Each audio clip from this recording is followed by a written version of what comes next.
Live from Lincoln and broadcasting across the state of Nebraska, it's the Average Joe Sports Show. This is the place for Husker sports with the biggest names, the best interviews, and all the inside scoops. I got a front row seat with a big tub of buttered popcorn and a greasy half-live chicken leg. Now, here are your hosts, Chris Schmidt and Elijah Herbel. Back at it, weekend editions here with the Average Joe Sports Show. Chris Schmidt, Elijah Herbel, the pride of Fairbury, was ice skating his way home from the bar last night as we wrapped up a season of Real Red Reaction. Hope everyone's doing all right. A little bit of snowfall continues here in Lincoln, and after further review, more Iowa dominance in that second half. We're here to help you cry on the shoulder and just actually exhale. The season is done. A bowl game awaits. And there's basketball season. It was awesome to see Mr. Mark Kraynak and his lovely wife and son yesterday. They popped by the Single Barrel, had a drinky drink before. You needed more drinky drinks, partner, before the second half. For the record, we didn't let the 12-year-old have any. Okay. Just for the record. All right. No drinks for him. Although, I think your like that. I think your mic may be coming through your computer because Elijah, that's terrible. We fought that yesterday, the first 5 minutes. Yeah. Yesterday. I mentioned this to you, Schmitty. Sometimes you got to give credit where credit is due. The top comment on our YouTube video from the reaction show yesterday said maybe we can broadcast next to an airport runway because it'd be a little quieter. I'll give credit where that's due. That gave me pretty good chuckles here this morning. Back in studio today, we got the high fidelity mics. You should be able to hear us loud and clear on a Saturday morning. And man, we have plenty to talk about, but I'll give credit where credit is due. How about now? Yes. Yeah, there we go. That sounds good. This is better. We're good. Iowa Russ has checked in this morning with a big old smiley face from his new bar. Yeah. Dear Lord, that was an ass kicking in the second half, especially. But you hit the finish line, but you crawled to the finish line if you're Nebraska football for 2025, and a lot of questions to answer moving forward. We'll try and do some of those. Join us in the stream as always for the weekend edition and Sunday live at 10:30. Like and subscribe to the YouTube channel with the Average Joe Sports Show 7 days a week. Like and subscribe there. Can find on Twitter as well, AJ Sports Radio, AJ Sports Pod. Funky Giblets is in. Tuck is here. Says not sure what there's left to talk about. Basketball and volleyball. I saw the Snitley boys yesterday, part of the Boulder Peace Treaty. They say morning Joes. And at least DBK's group is an absolute unit. They annihilated Penn State. Tiger Shark is in. Joel checks in as well. And, it's Tiger Shark. I think you may echo a lot of feelings around Husker Nation, just as pissed as 12 hours ago. The other Dave checks in, says, hi, I'm in barely, but it was brutal. Brandon Vogel going to be with us here in about 10 minutes from Counter Reed. Get Vogues' take on things. The Iron Horse, Gary Sharp, will check in around 8:30. And you're welcome to vent. And do we kind of flip things around from the thrashing that was yesterday? Do we try and huddle up and put our brains together and help offer some solutions moving forward for Nebraska football? Do we get more of it's better to give than receive, and do we give some unabashed constructive criticism and also some compliments? Because there's nothing bad to say about Emmett Johnson. There's nothing bad to say about Nebraska's rushing attack the last half of the season. Kraynak is in no mood.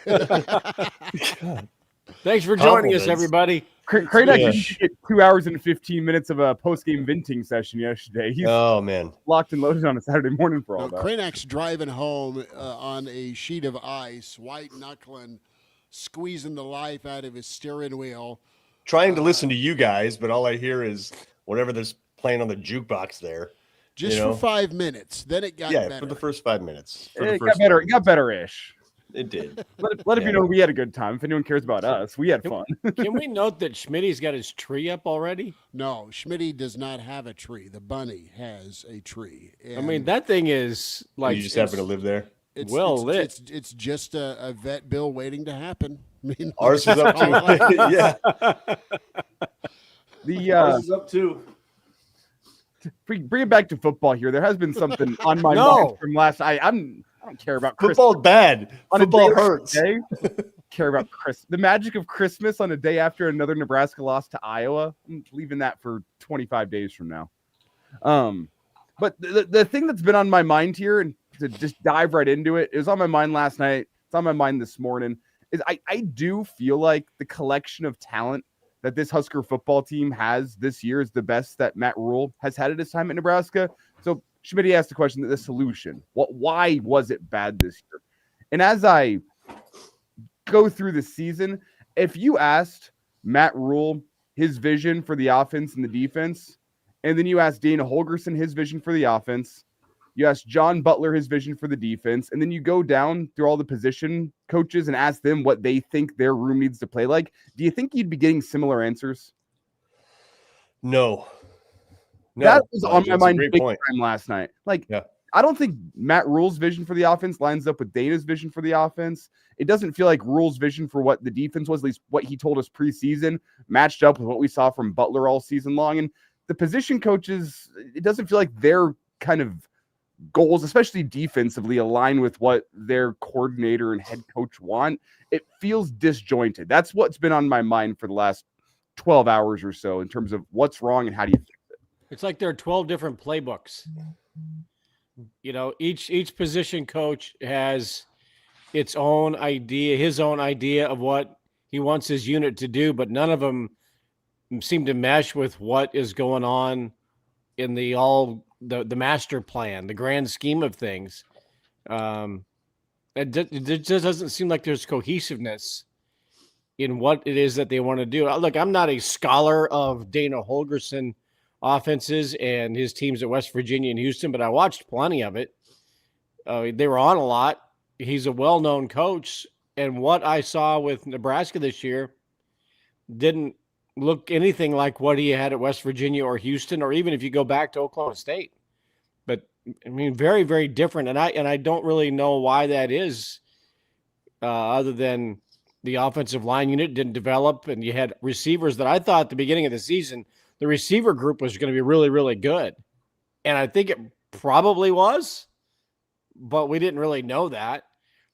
I said at the beginning of the year that that Dylan Raiola needed to play like a junior. He comes in as a 5-star, highly touted recruit. Okay, you're a freshman, but you were so advanced that you should have gone beyond, okay, we're just going to make incremental advances from freshman to sophomore to junior. There was not that advancement. I'm watching Arch Manning last night, who had a year as a redshirt under his belt, has stuck with the process and the plan. And last night, it all came to fruition for Texas over Texas A&M. He looked every bit as good as he's supposed to be. He developed from the first game of the season against Ohio State, where he looked terrible and was the butt of many jokes. And last night, he looked like the player that everybody expected him to be, and he led his team to a big win. I didn't see that advancement at the quarterback position. I think the offensive line, we talked about it a little bit yesterday, that may have been the best it looked all season. And I think you mentioned the half. I think for the whole game, for the most part, the offensive line was really pretty good yesterday. But I just doesn't seem like anybody's on the same page in any playbook, whoever's bringing them. It's a great way to start it. And it's similar thing that I was thinking about too, is just the lack of continuity through the program.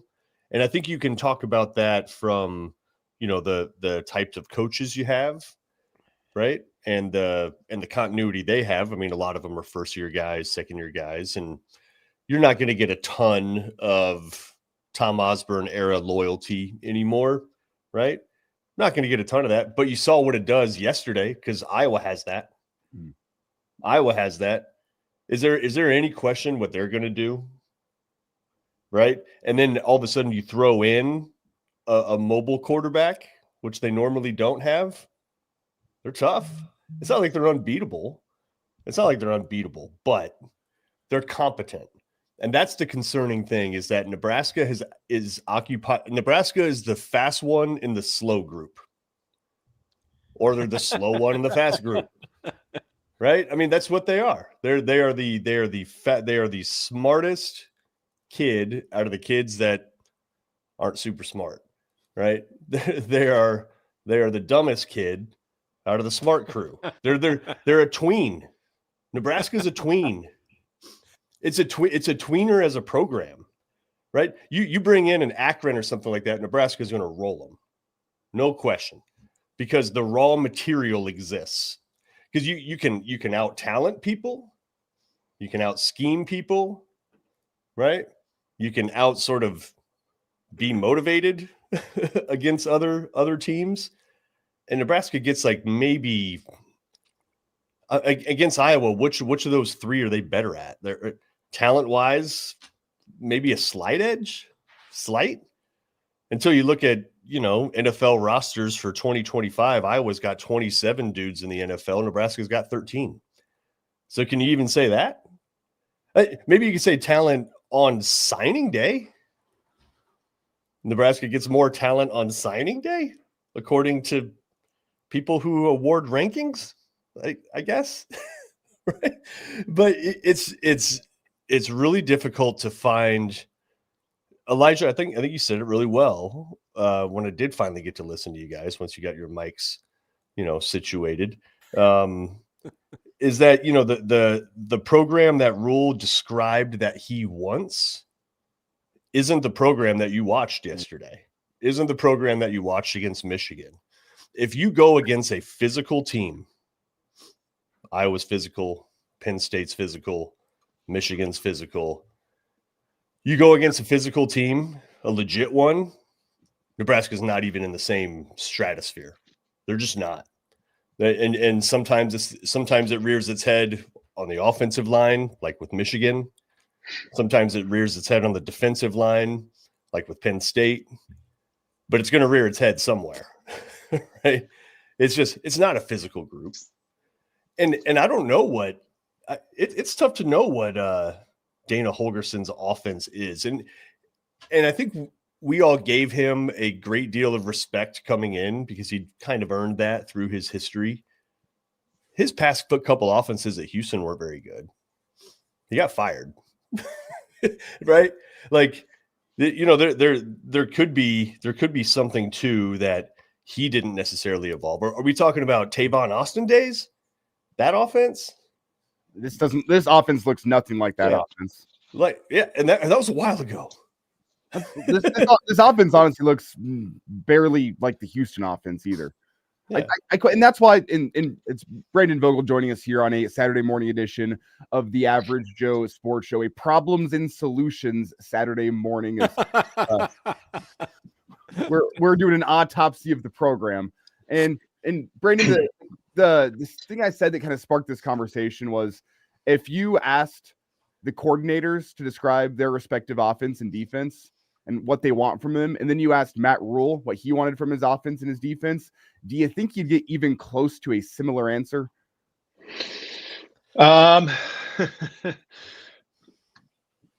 Probably because they've talked about it, but I don't know that we see it in practice. And I think, Mark, to pick up where Mark was left off there, sort of.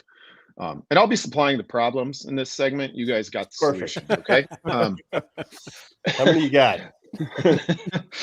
The hire of Holgorsen, I think there was a lot to point to that indicated, this was an upgrade. There was also some evidence that, as Mark was mentioning, the Houston years, like it's not like the up and coming coordinator, which could be, or maybe it was an argument that's just what Nebraska needs. But offense felt pretty siloed to me this year. And it was already a departure just in terms of the amount Nebraska was going to throw it. Not because it was going to become Texas Tech, Mike Leach air raid, but because it was going to be a lot more balanced. And they got away from that over the course of November, which made sense because they couldn't pass block, and Emmett Johnson was just finding 100+ yards a game somehow.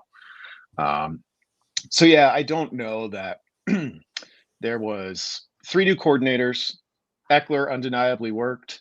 I thought 3 weeks ago it was a pretty close race. So probably coming out of the USC game, it was actually a pretty close race between the coordinators. Like Eckler was going to win the internal Broyles Award for new Nebraska coordinators, but I thought the offense, it was close to where I thought it needed to be, and so was the defense. And then it collapsed over basically the final month of the season, minus special teams. And I noted this in our game day chat at Counter Read, so apologies to anybody who might be coming over from there who's already heard this. But I think you get to the end of the day, and what this Iowa game seems to reinforce annually, but definitely did last year, is we got 3 full seasons now of Nebraska under his coaching staff.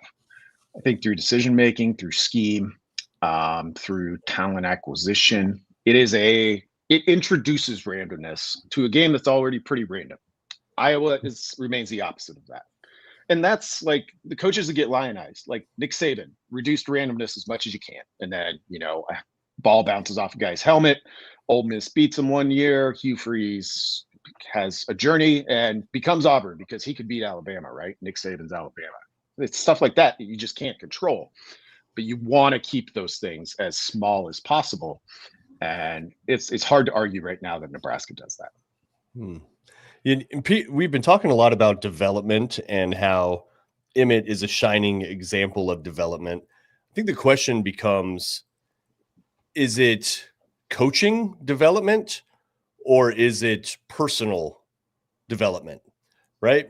Like, was it, do we credit the coaches for getting Emmett the way he ended up playing? Or do you give him more of a, no, this dude clearly worked and worked and worked and worked and worked and finally broke through, much like Amir, right? And now Amir shined a lot earlier in his career. I'm not saying that, but that's a self-made dude, right? Nobody has to tell Amir to work out, right? Nobody has to tell Emmett to work out. Hey, those guys they're wired to do that, whether or not someone even tells them to do it. So as we look at development, this is supposed to be a developmental program. Where else can we point that there has been this extraordinary development that has occurred within this staff? Let's take Emmett out of it, being the obvious one. Well, I would say Luke Lindenmeyer, but then the second half of the season, he kind of faded out of the game plan. I thought the beginning of the season, I mean, he had a terrific start. Cincinnati in the 2 sparring matches, got the girl. But after that, he wasn't really a fixture in the offense. I can't even think who Raiola's go-to guy in the passing game was, other than perhaps Emmett Johnson as a safety valve.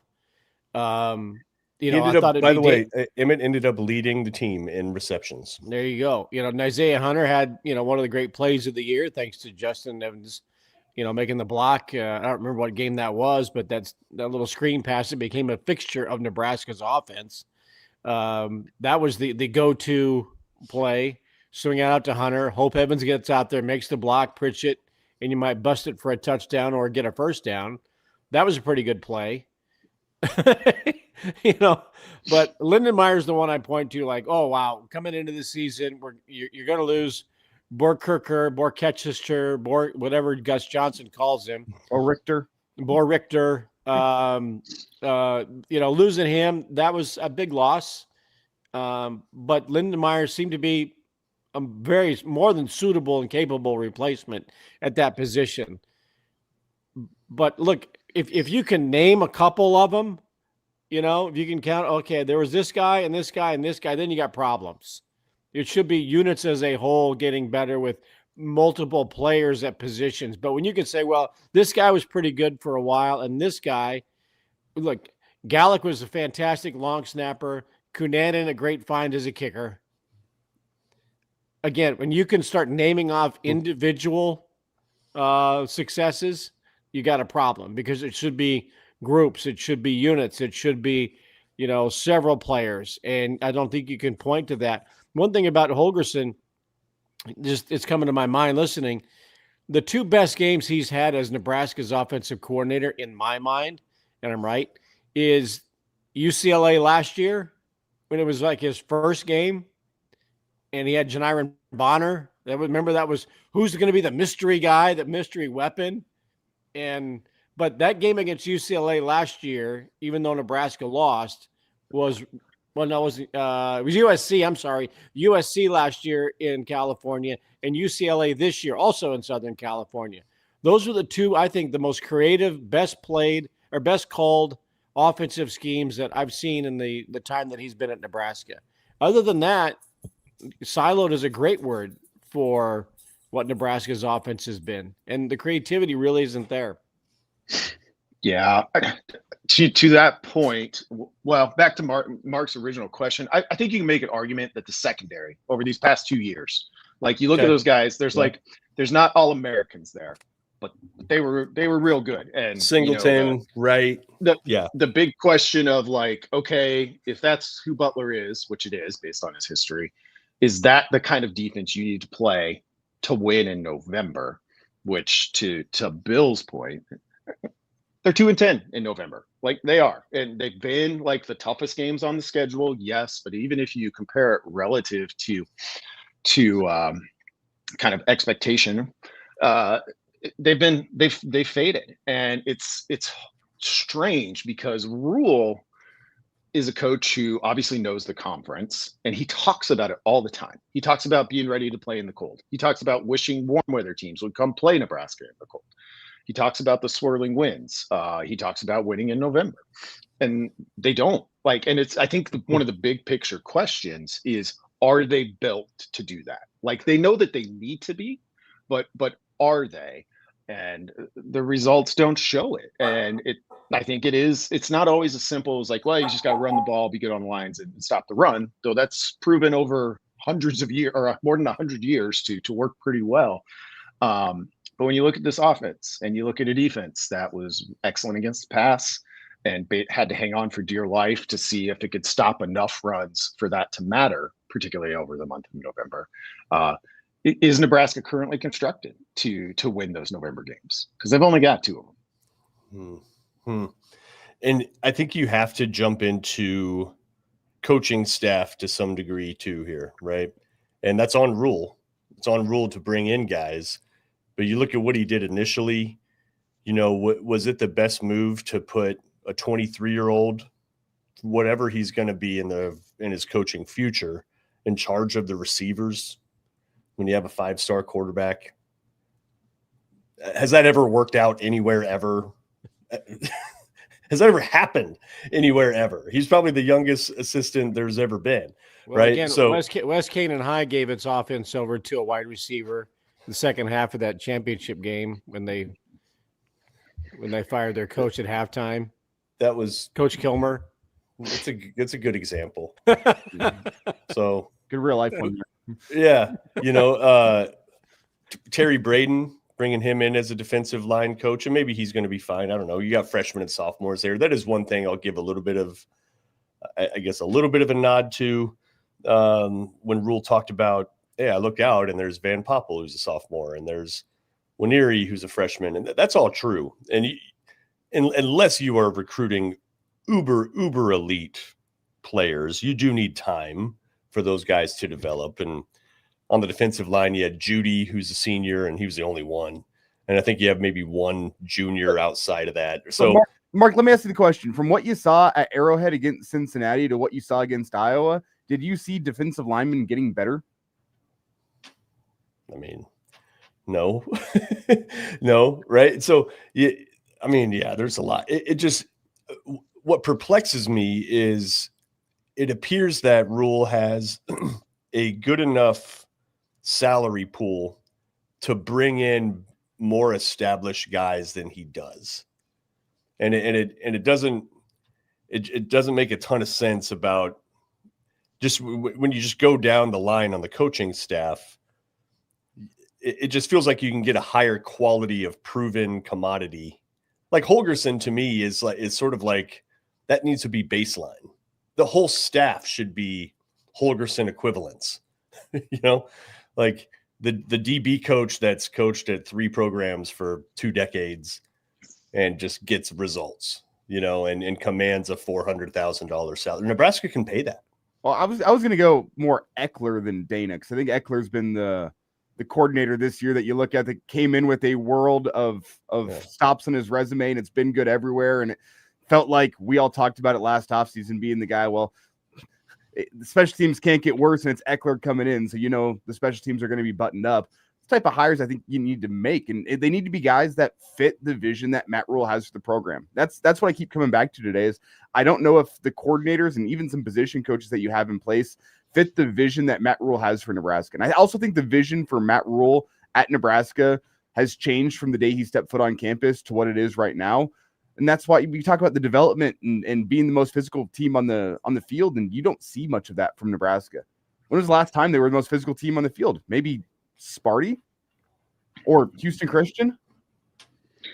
Yeah, I mean, I thought yesterday early in the game, I thought Nebraska looked like they were ready for the fight. It was pretty chippy immediately, and then it, as Iowa just kind of did what it did, and this is how they do it, but they just make you play inside your 20. Meanwhile, yesterday they had, I think, 2 drives start inside their 25 at the 25 because they were touchbacks after kickoffs or a touchback and fair catch. It's kind of that. And I would agree with you, Elijah. You go back to that introductory press conference, what was described was Iowa, this is how you win in November when it's ugly and miserable. And it's changed a lot from there. And Eckler, it was a unique circumstance. He basically arrived gift wrapped. And I'm not trying to minimize the job, but Rule has said, he gets a call from Will Compton, and he's like, yeah, everybody's telling me to talk to this guy.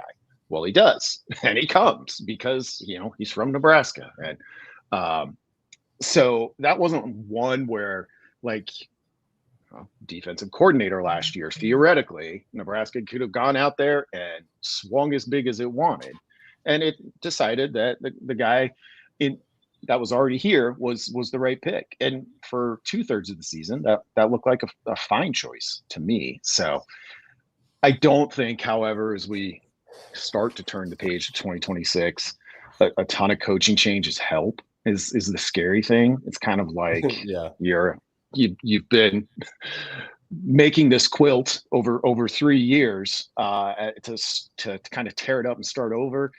But I also think it's going to be pretty active, like the roster that is there today. Who knows what's going to happen? Maybe they'll do better than I kind of fear in the immediate aftermath of the end of the season. But that 2024 class is really the core of this team. You talk about Barty, Shavers, guys like that. And Rule said it on Friday of we've got all these good recruits. It's never good when you start talking about how good recruiting is going to be. All these good recruits who want to come here and fix it. Well, that's kind of the pitch that they gave to Raiola. And you've tried it 2 years, and they're essentially 500. So do you worry about some of those key pieces, guys that are all the way bought in, guys who do everything the way that you want, being we came here to make it better. 2 years later, we're 500, essentially. It gets complicated, and at least in theory, we'll see what happens over the next month. But it could be. I worry that 2026 is going to feel more like starting from scratch than you'd want in year 4. Brandon, as we look ahead to the offseason, and this is a question I've asked a couple times, Is it more important that Nebraska gets the roster right, or is it more important that Nebraska gets the coaching staff right? And the answer is yes, both. But if you can only have one, what are you picking? That's a tough one. And I don't like this answer, but I'd probably go with roster, because kind of my baseline premise, whether you agree with it, disagree with it, tolerate it, whatever, of Nebraska inserts too much randomness to get to the 9-10 win level that everybody's hoping for at the moment. Well, how do you address that? Better unity with the alignment, whatever word you want to use, with the coaching staff could help.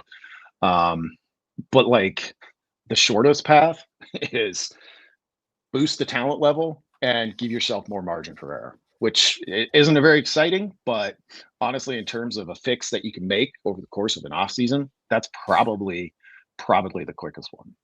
I don't want to parse words with what Brandon said, because I agree with it. But do you want players who want to be here and fix it, and players who want to be here to turn things around? You said it a couple times. That's I think is the difference. Are there players who just want to be here? Because again, I've said many, many times, people get tired of it. You get every amenity you could possibly want as a college athlete. So do guys just want to be here because they're going to really enjoy playing football at Nebraska, not necessarily for Nebraska? Do they want to be here because they're going to have the best training table in college football, college athletics, all of the body care stuff you could possibly want, and they're going to get it here, and they're going to get, for the most part, a high level guy is going to get a pretty nice bag? Or do they want to be here to fix it? Do they want to be here to make this better? And I think that's a decision that, the coaching staff, do not many other than Ron Brown have deep ties here, Mike Eckler, ties to Nebraska.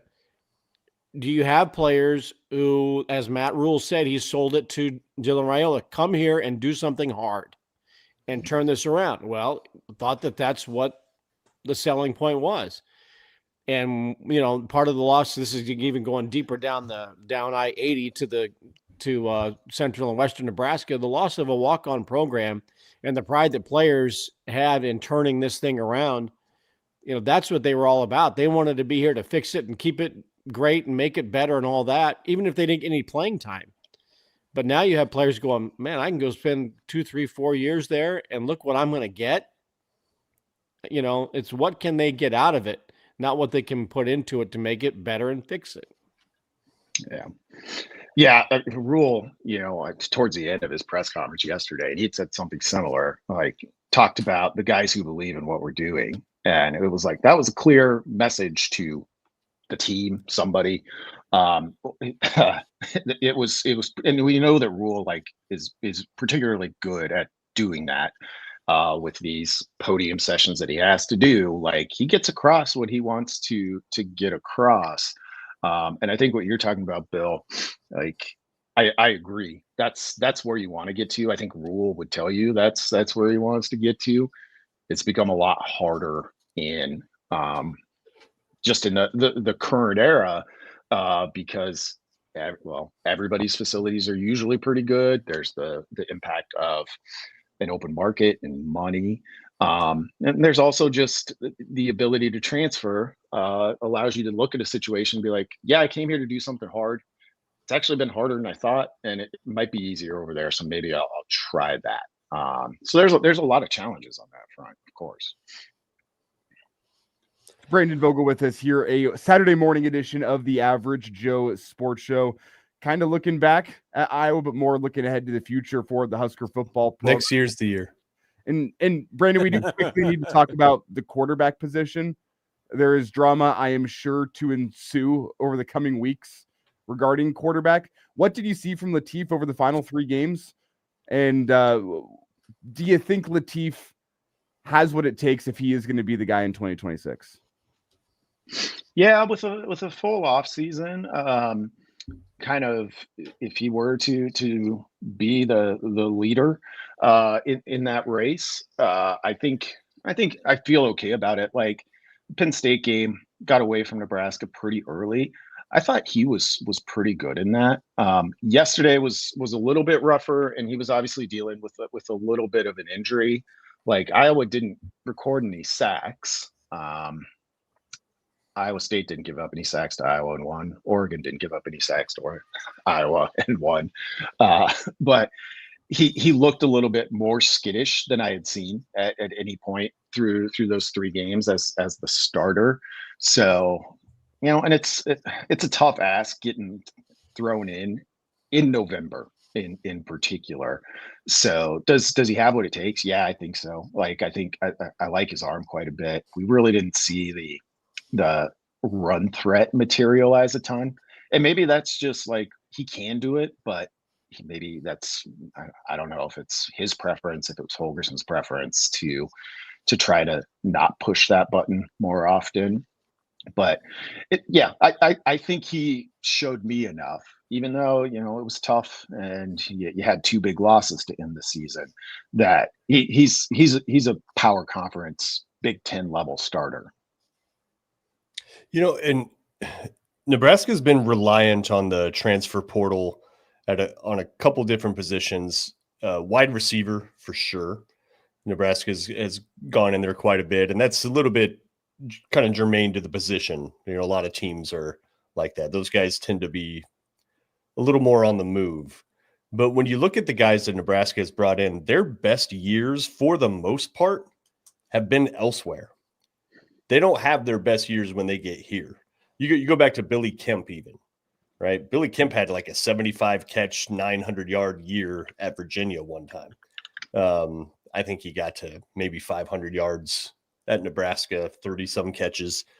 Dane Key had a way better year at Kentucky a couple years ago than he did here. And Isaiah Hunter had pretty much the same year.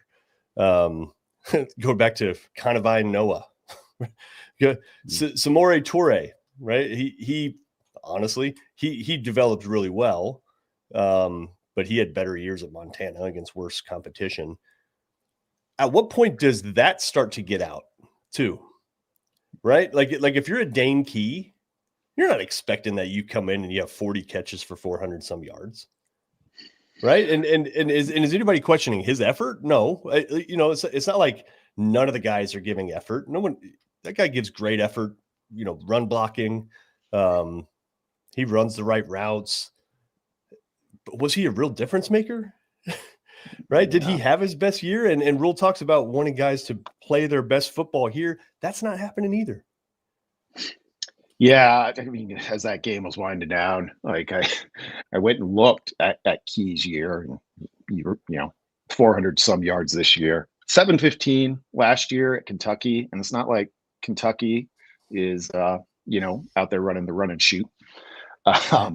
So I was kind of looking at it because this did show up a bunch yesterday. I was like, did Dane Key come to Nebraska with his position coach from Kentucky, by the way, and basically become a really good blocker? Which maybe that helps him in terms of what's next in his football career. But yeah, those examples are there. A guy they sent up to the podium yesterday, Rocco Spindler. And this is no slight towards them, because they came in, they did the work, but last year was in Notre Dame and got to play in the national championship game. Came to Nebraska, and it was a fight all year long. Sierra Wright, and that's the other thing. In terms of, you look at who they send up there, who are your consistent spokespeople. Quarterback's always going to go; it's got to happen. But when you see Spindler, and Sierra Wright has become kind of the voice of the team, and that's a second-year guy, more than earned. But it's tough. I think you're right, Mark. If you're getting negatively recruited in the portal, somebody putting together here's everybody who's come here and here's what's happened. It's not a outright loss for Nebraska, but it sure isn't an outright win either. Brendan, before we get you out here, I know Gary's standing by in the green room ready to get on.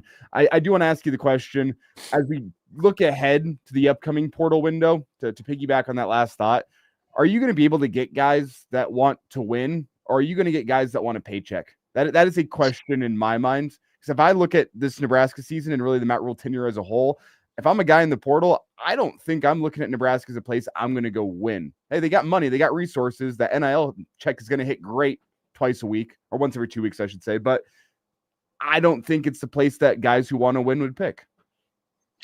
Yeah, I think that's the danger with the season like that, where like in terms of win total, it's one better, but we're here all talking about like, where's the progress? Is there enough progress?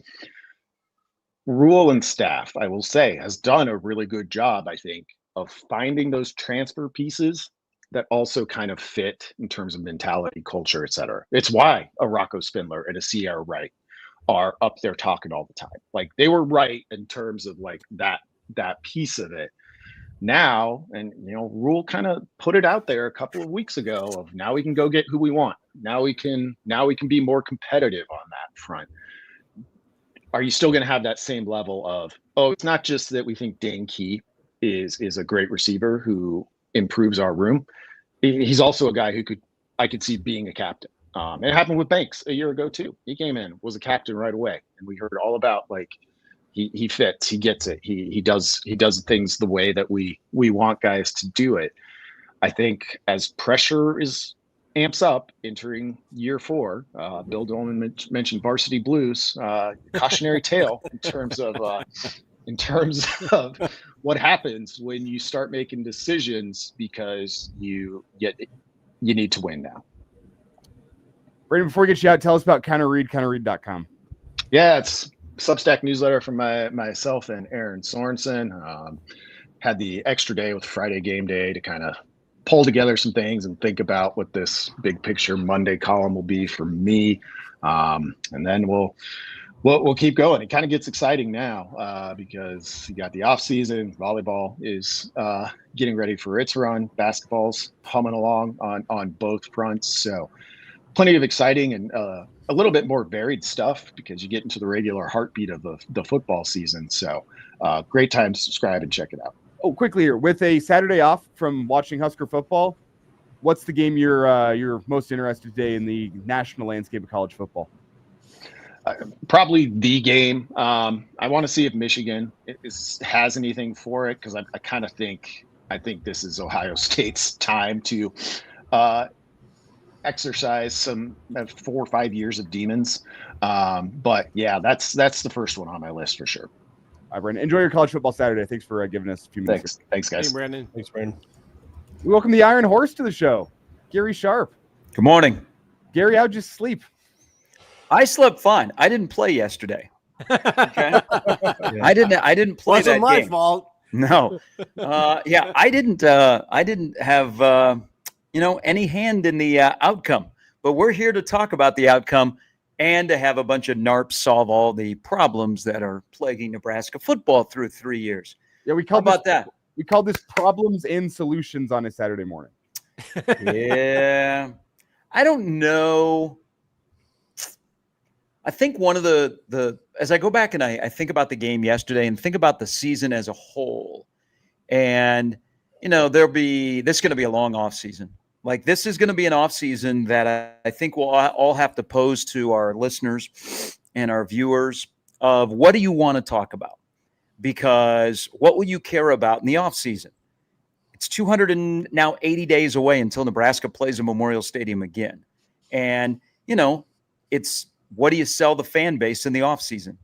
Because the recruiting class that's going to sign on Wednesday, because it's so small, it doesn't rank very high, even though there are 2 really good dudes that should be 280 days from now playing football on the field that plays defensive back and plays offensive line. So, I think we have to, people are going to wonder what should we care about because you feel like you're being sold a bill of goods. But I think the biggest thing for me in the offseason, guys, I think this team's soft. I think the program's soft. And I'm not talking about physically. I'm talking about one thing that Iowa did yesterday that Nebraska, which now 22 straight years, they've lost at least 4 games. They haven't had a winning record in the conference since 2016. There are too many similarities even though there's not similarities between the Mike Riley era and the Matt Rule era, is they blink too much. If you look at defense yesterday, the mentality, they blink too much. Offensively, they blink too much. One thing Iowa doesn't do is they never blink. You know, when things get tight and you get squeezed, and usually when you get squeezed, the real stuff comes out. Well, Iowa at times yesterday could have been squeezed. That first quarter, Nebraska had a chance. The vibes were great. Nebraska looked good. Blocking was the best it had been all season long, from offensive linemen to skill guys. Okay? The defense was making plays. Okay? There was a quirky special teams thing. Iowa never blinked. Nebraska does too much blinking. Okay? And they don't have the mental part on the field or on the headsets to be, we are killers. And you know what also hurts yesterday is, and I know it's completely different sports, but you know what? It's still competition, goddammit, is you go and watch the team that plays at the John on the Terry at the Bob. They have killers. They have cold-blooded killers. Nebraska football has some really good players. They don't have enough cold-blooded killers that when they get squeezed, it's time to stop the noise, okay? And they're going to be cut stoppers. And in games like yesterday where you can feel it going south, nobody stepped up to make a play. And they tried to make a play, but they were a step late. They missed a tackle. They missed multiple tackles. And the next thing you know, you're getting it shoved down your throat, and you have no way to say, whoa, who's going to pull the parking brake? So that's one of my biggest, if not the biggest takeaway from yesterday, that you can spend a lot of money in the portal, but I don't know if you can solve that with money. I think you solve that with a mentality that starts at the top. We're not playing no longer in these close games. We're going to be Kurt Cignetti. We're going to kick everyone's ass, and that's how we're going to go about our business. Now, we might get our ass kicked, but you know what? That's our mentality. We're not going in to play 5-4 games. We're going in to beat somebody 55-4. And that's where we go into the offseason, guys. Sorry about that. It's but you're talking about it. It's we're reduced to psychobabble stuff when it comes to that this program. sucks, Mark, because after 3 years, we should be about, man, if they can get that guy to just take another step, if they can just put 15 pounds on him in the offseason, okay, that'll be great. But what we're talking about is the problem is Matt Rule is too much of a front man instead of a football coach. People are spending the hard-earned money to go and support a program that needs a football coach. We're over being a front man, okay? That was important in year one. Now Nebraska needs football coaches, okay, that coach players, that develop players, and get players to perform at the highest level when they turn the lights on and the scoreboard on in the stadium. And it's not easy in this era of college football where it's shotgun weddings and you kind of have to fill your roster with some guys that you maybe don't get to know. But Nebraska needs more guys with a diabolical commitment to what Nebraska does. The problem is I don't think you have enough of those types. And I don't think you can say, what does Nebraska do? Yeah. Right? Because that last part is super important. Yeah. Well, it really shows its head when you play Iowa, because Iowa has that in spades. Do you think Iowa deals with prima donnas? You get chewed up and spit out, period. If you are a locker room cancer or whatever, you just don't last there, no matter what, period, right?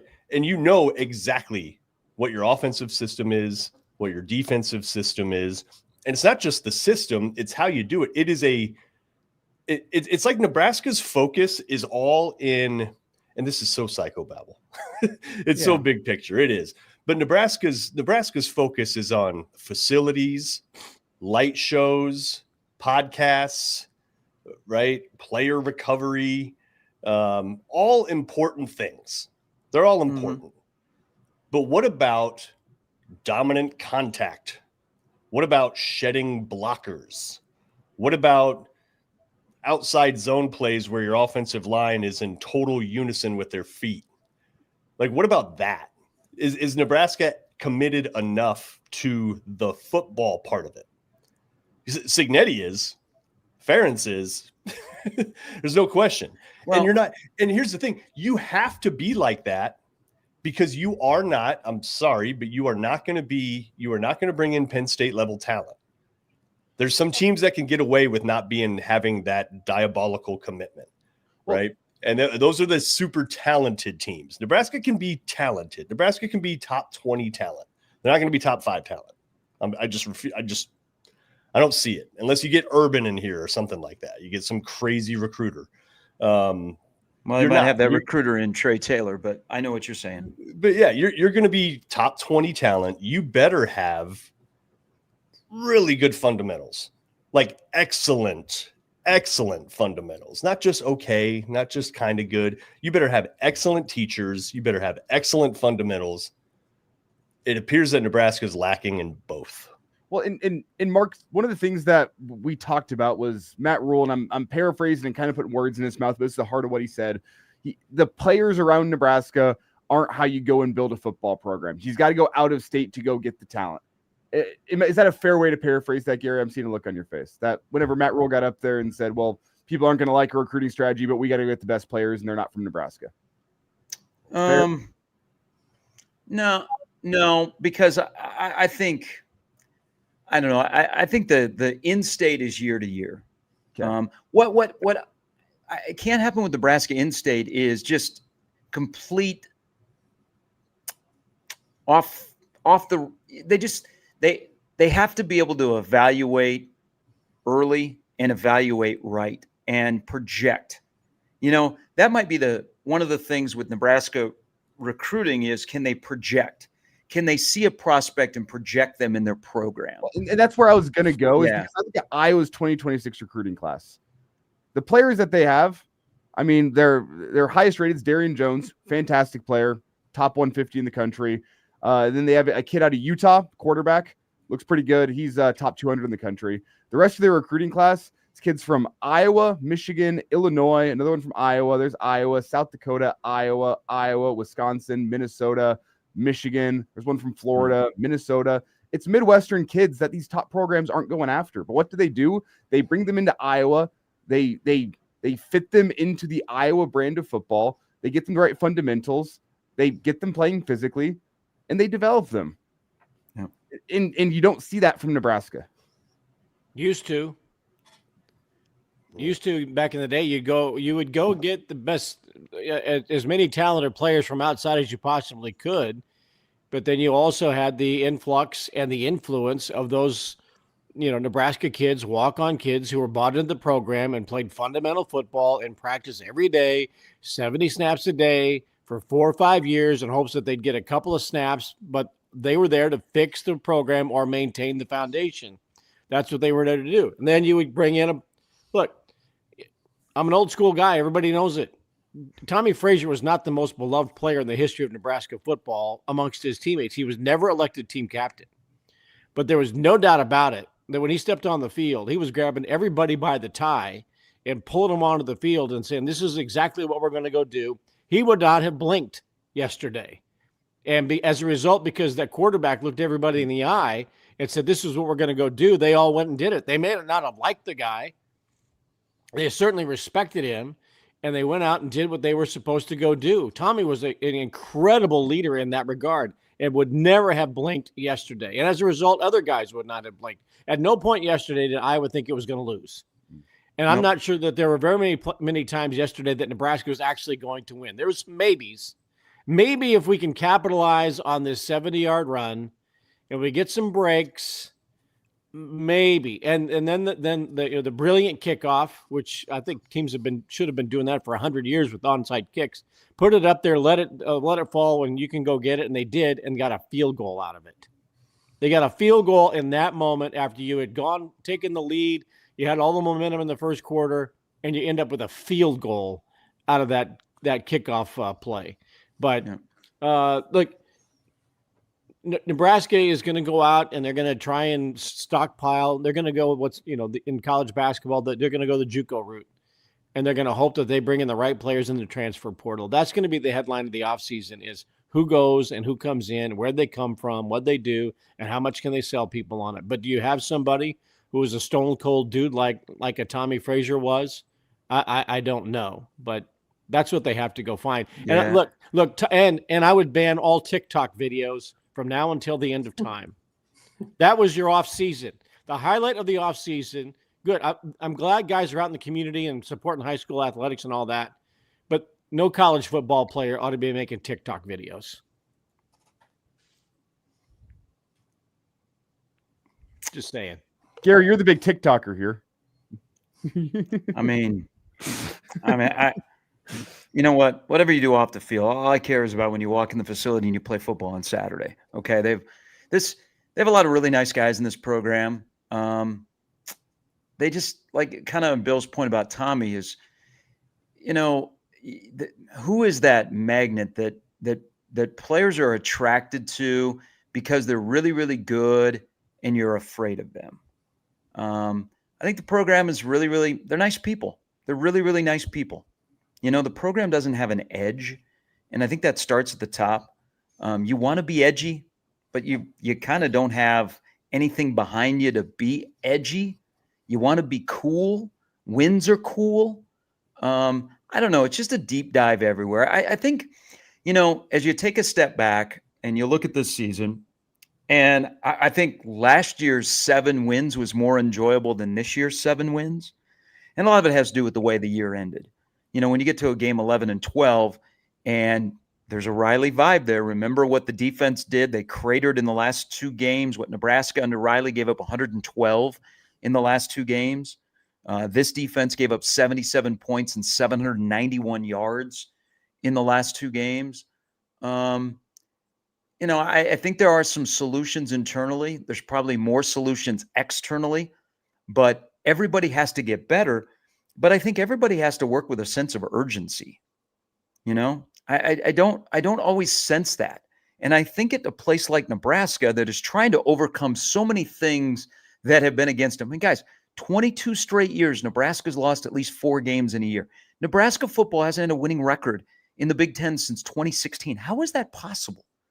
But, just a sense of urgency of, okay, it's going to happen. It's going to happen. You got to be in the business of, you got to create it to happen. Okay. You got to go make a play. Guys got to make plays. I think there were times yesterday where guys were put in right situations, but they didn't make a play. You got to make a play. It's not just going to come to you because you play at Nebraska. You have to go out there and do it yourself. And I think sometimes that's how Nebraska football comes off to me, is they're just Nebraska football, so it's going to happen. Those days are over. There's a lot more competition, all right? There's a lot more past history. You have to go out and create your things. You got to go out and make a play, okay? Do it instead of it coming to you just because you're Nebraska. And that's the sense of urgency that I'm looking for. And it can't be a sense of urgency, oh, my ass is on the line and that schedule's tougher in 26. It has to be a sense of urgency because that's your job. You have some pride. That's what you want to do, okay? Because it makes you happy. You know what? People say, well, I don't know. Guys are awful fat and happy at Nebraska. Well, they're fat and happy at everywhere because you're treated very well as a college football athlete. You got some God-given talent that you've cultivated, that you've been able to work yourself into that opportunity, and good for you. I'm glad you've been able to do that. You can't sit here and go, well, they're getting taken care of. Everybody's getting taken care of. You know what I would do as an athlete? I would get taken care of even more if we won. I would get drafted higher if we won. That should be motivation enough. Thank you. Gary Sharp with us here, Saturday Morning Edition. And Gary, to go back to something we kind of hit on early in the show, I want to get your 2 cents on. I said if you would ask Nebraska's coordinators and position coaches their mentality, their vision for their defense, their offense, or their position group, and then you ask the head coach what he wanted from each position group, what his vision was for his offense and his defense, the answers would not be similar. If you're getting the true honest take, not the coach speaking from the press conference. If you're getting behind the scenes, that you wouldn't hear the same thing from the head coach that you'd hear from the coordinators, that you'd hear from the position coaches. Your thoughts? If we have to have some truth serum, I think that Nebraska's problem stopping the run didn't surprise anybody in-house. We've had, so year 1, we had Jeff Sims built up. Year 2, Quentin Ives built up. Year 3, defensive line built up. You try and talk it into fruition, it doesn't happen. Guys, it aligns so poorly for Nebraska to do what they did in stopping the run. And, I mean, 5 times they gave up over 200 yards on the ground. This defense, by the way, gave up at least 3 scores in every Big Ten game. But you lost Ty and Nash. They were playing the right position for their body type, by the way. Riley Van Poppel is not a nose. He is a rushing defensive tackle. They had him on the nose a majority of the time, but they had to play him there. So you lose 2 stalwarts. And the one thing about Nash is Nash could swallow blockers, and he could let others eat like Ty. Ty benefited greatly from playing the right position on the defensive line, but also Nash swallowing blockers, and it might be 2 at a time. So you lose both of those guys. You kind of struck out in the portal because the George and the Moore, who we never really went, ooh, we went, they never came to fruition. Keona Davis is going to be a good player, but he's got to play the right spot on that defensive line. Yeah. Riley Van Poppel, I've ridden the roller coaster of RVP. If they move him off the nose, I think you'll see something different next year. But you had 2 stalwarts that were gone, that were older fellas, and they were forced to play some young guys, so you could see this coming. And then you do this. Terrence Knighton is now living in Tallahassee. And this is, God bless Matt Rule, because he gives people opportunities, because he was given opportunity as a young coach. This ain't Toledo, buddy. This is Nebraska. Nebraska has resources to pay assistant coaches that have experience, whether they coordinate or they position coach. And to bring in a guy who all of a sudden inherits a really, really inexperienced room at one of the most important positions in your conference and say, hey, Terry Braden, here you go. First time in college. There you go. Work with these guys. I think was doomed to fail from the start. And the philosophy on how they go about the run with the new defensive coordinator, I mean, this all aligned that this was not going to be good. And there were no fixes during the season. Will there be fixes in the offseason? Definitely. They have to change their run philosophy. They're not running the 3-3-5. Okay, they've run more of the 4-man front, but they played a lot of 3-man front in the month of November. And they don't have linebackers. No hog molly in the middle. Yeah. They also don't have Mark. They don't have linebackers. They don't have linebackers that can do what you need to do when you play a 3-man front. So I think if we said, hey, come to the side, tell me the truth, they're going to say, we knew this would be a problem. We didn't know that it would be a problem in week 11 and 12. We thought we'd at least have some movement, but we didn't. On the offensive side, I don't know what's going on offense, because sometimes it looks like the old offense. Sometimes it looks like the offensive coordinator wants to have his own. But whatever they do with Holgorsen, they need to let Holgorsen cook in the offseason and get the pieces for his offense, and be okay with, hey, we can change the playbook. We can change the language. We can change and fit the offense to whoever the quarterback is and the talent that we have around them. So I don't know. I think defense is probably a different discussion. Offense is, might even be a different discussion as well. It just, they don't have an identity on either sides of the ball, which is kind of frightening. Yeah. You kind of ended up with one with Emmett, but it didn't feel very deliberate. Yeah. It was right? like, hey, Emmett, go make a play. Yeah. You ended up with it.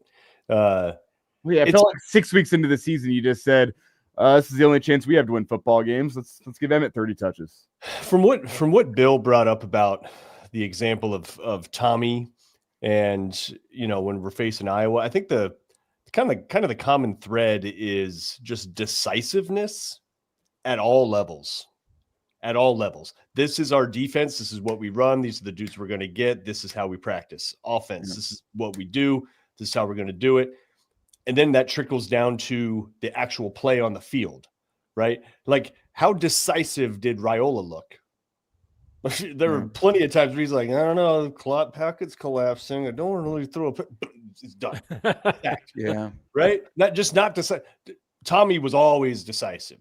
And we're going back a ways here, right? And there's not a lot of Tommies running around. But think to even some of Nebraska's better years in the wandering years since the 90s.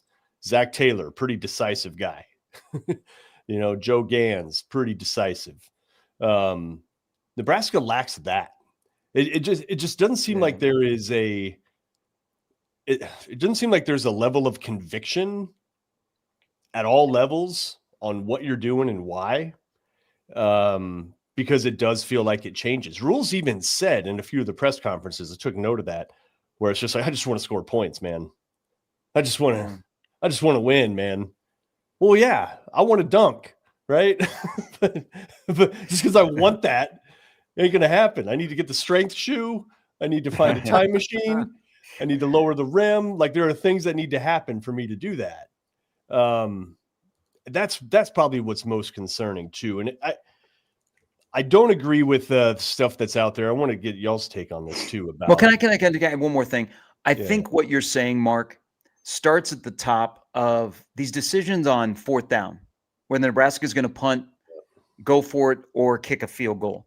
Like, you should. I don't know enough, and I don't want to go back, but there was always the talk of T.O. was a couple of plays ahead. Yeah. Like, hey, on second down, we're going to call this and we're going to get 5 yards. So now it's going to be 3rd down and 1. Is thinking ahead of when it gets to 4th down, right away what you're going to run. Okay. And so the play doesn't get in late. There's no indecisiveness. If you're going to kick, go ahead and kick. Okay. Don't burn a timeout and then kick. You know what? If you're going to kick, go ahead and kick, or go for it. And guys, I will tell you, he had a very interesting career at Nebraska. I am so glad that the Harburg career is over at Nebraska from this standpoint. Not because he's put up with a lot. I think there are certain guys in this program that Nebraska doesn't know how to use them, but they have them. And Harburg was one of those guys. Yesterday, Harburg being at quarterback, and also this goes back to it's a business. I don't care if I hurt feelings. Were they trying to get Harburg a touchdown on his senior day when they had run Emmett all the way down to the 1 and Harburg fumbles in the end zone? I mean, the experiment with Harburg at tight end of quarterback, using him at quarterback, fourth down situations near the goal line, all this, I'm glad that's over. Okay, because that takes another thing off your plate, and you don't have to go, okay, do we have to take care of Harburg? But I think, Mark, what you're saying, I think it starts at the top with, it's 4th down. Guys, I'm the head coach. Dana, what do you want to do? Let's kick. All right, let's go kick. Hey, Cunanan out there, let's get on the board. Those kind of things. I think that's probably where it starts. Yeah, let's not worry about the great stories, right? Kenneth Williams, great story when he does it, when he had his kick return. Like, the fact that even got mentioned, it's like, okay, great, but get the kick return. Like, that's the story. It's the football. It's not the other stuff. And watch, by the way, Harburg. It's funny. I was talking about him yesterday. If he gets, on Nebraska's pro day, he's going to test off the charts. Dude's probably going to run a 4.5, 4.6. He's probably going to have close to 40-inch hops. He's going to have probably a 10-foot broad jump. He might make a freaking NFL roster at some point. It wouldn't surprise me. It wouldn't surprise me if he did, because athletically, he's got some stuff to him, but didn't develop. They just didn't know. Like Bonner, Harburg, Nelson, it seems confusing they don't know how to use them properly. And a little bit might be on the player. I mean, they don't trust him in a situation to execute what is called. We don't know enough about that. But they just have, like, it seems like it's been odd when guys are tweeners. Like, they're built like an H-back. You don't know how to properly use them in the course of the offense. Before you got on, that's what Nebraska is, a tweener program. Yeah. That's right. Like, would you call them elite? No. They're better than Akron? Yeah, a lot better. Guys, the highlight of the year might be all the fun we had at Arrowhead. I mean, that's kind of where we're at. Let me throw this description out there about, like, if we'll all be asked to describe the 2025 team. Nondescript. Is that a good word? Or you guys add to it. But I think this is a good. How would you describe the morning after the season comes to an end at 7-5? They go to a bowl game. 7 wins this year feels much different than 7 wins last year, just because of the way the year ended. Remember, the year ended with a loss last year, but you were like, "Oh, Jesus, another." I'm pissed. I think people today are pissed at Nebraska, not at Iowa.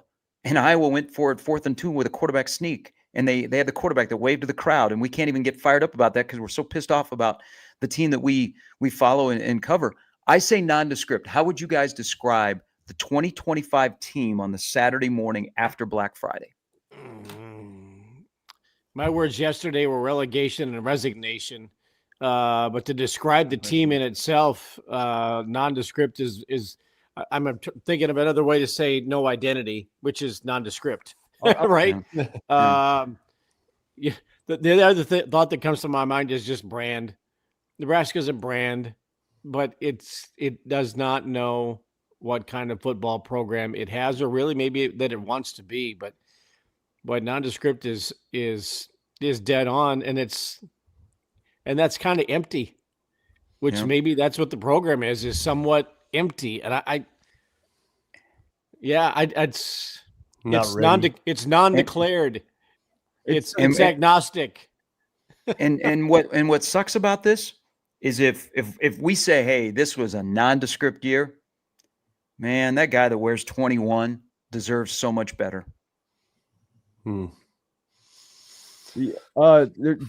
Joseph in the stream here says his word is soulless. I also like that word. The word that I had in mind was just disjointed. Felt like vision from the coaching staff was disjointed from the players that you had on the field. Felt like the offense and its identity disjointed. Defense, what you had, what you wanted to be, disjointed. The word 2025 overall, disjointed, is kind of how I feel this team was. And that's not just players on the field. That's coaching staff. That's everything. Yeah, that's a good one. Because that kind of falls in line of something about defense, about this year on defense. And if John Butler 2.0 should happen, because I think there's got to be some philosophical changes the first time you've gone through the Big Ten. But I think that needs to be a discussion. Is Nebraska defense yesterday, and it's kind of over the last 2 weeks, has looked a little lost. They had some major alignment issues yesterday. And for God's sake, you guys remember what happened on the first snap of the second half yesterday? There was a penalty. I was walking to my seat. Nebraska lined up offside on defense to begin the second half. Yeah. They looked lost the last 2 weeks on defense. And I don't know what happened out of the bye week. And was that something that end of the year, guys are worn out? Riley Van Poppel, man, I shuddered yesterday sitting in that room when he said energy. And he said, we just didn't, energy. We didn't have the energy. Well, when look across the way. You got a defensive coordinator at Iowa that only tweets when he beats Iowa or when he beats Nebraska. They have energy. So I don't know. I don't know what happened, but man, that word, Elijah, that I think of the defense immediately with that. Well, it's something we even talked about. I mean, you talked about the fact that I don't think the run defense would be a surprise to anyone in that building if you would have gone back and asked them at the end of fall camp.